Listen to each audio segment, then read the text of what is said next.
জ্বালানি তেল ছাড়াও মধ্যপ্রাচ্যের দেশগুলো থেকে আমদানি করা হয় সার, খনিজ পণ্য সহ অনেক কাঁচামাল। যুদ্ধের কারণে হরমুজ প্রণালী ও আরব সাগরে ১৪০টি কন্টেইনারবাহী জাহাজ সহ বিপুল সংখ্যক জাহাজ আটকা পড়ায় উপসাগরীয় অঞ্চলে পণ্য বুকিং আপাতত বন্ধ রেখেছে শিপিং কোম্পানিগুলো।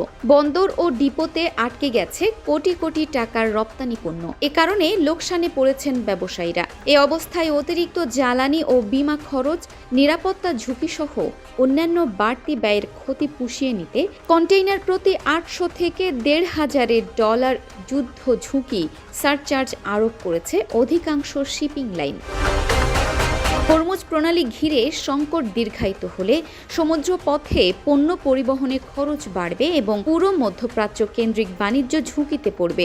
বাড়বে জ্বালানি সংকট। বাণিজ্য মন্ত্রণালয়ের তথ্য অনুযায়ী ২০২৪-২৫ অর্থ বছরে মধ্যপ্রাচ্যের বিভিন্ন দেশ থেকে বাংলাদেশ প্রায় $৬০০ কোটি পণ্য আমদানি করেছে। বিপরীতে রপ্তানি হয়েছে প্রায় $৭৫ কোটি পণ্য।